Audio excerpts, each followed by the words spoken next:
Okay, this is take 3. This is Walk It Like I Talk It with Bianca Lynn. My intention for this podcast isn't to help you cope, but instead to help you choose. Each episode is an invitation into clarity, self-leadership, and honest decision-making. Let's begin. Here's the truth. Most people are not stuck because they don't know what to do. They're stuck because they do know, and that knowing feels unsafe. After burnout, clarity doesn't feel like relief. Sometimes it feels like pressure, because clarity removes excuses, it removes delay, it removes the ability to pretend you're confused. And once you see clearly, you're no longer negotiating with possibility, you're negotiating with responsibility. That's why people say they want clarity, but they stall the moment it arrives.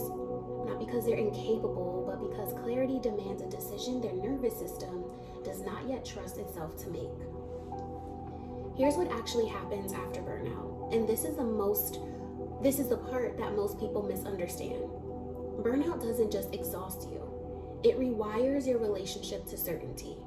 And when you've been in survival mode for a long time, your nervous system learns something very specific, that certainty equals demand, clarity equals pressure, and knowing equals having to act.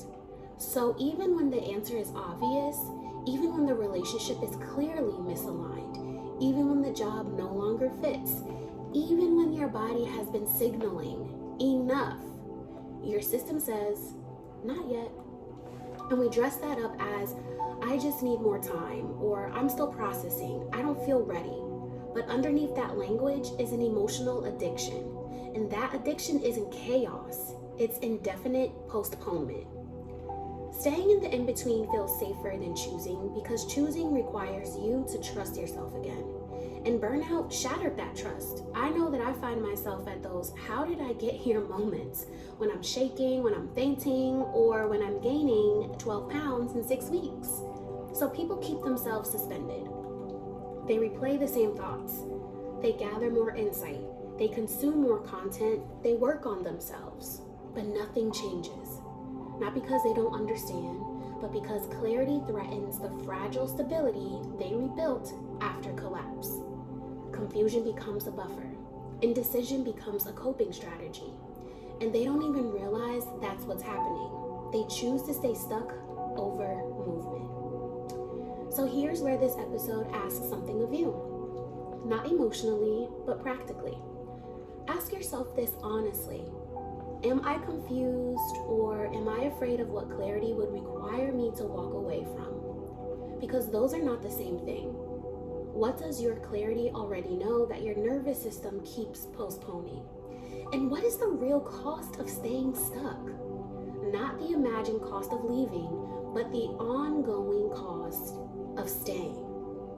There's energy, time, self-trust, peace, happiness, fulfillment. Balance is not restored by waiting, it is restored by choosing. And sometimes the most compassionate thing you can do is stop pretending you need more information or time when you actually need courage. So let's land this gently but firmly.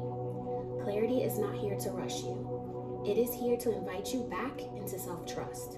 You don't need to force a decision today, but you do need to stop pretending you don't see what you see.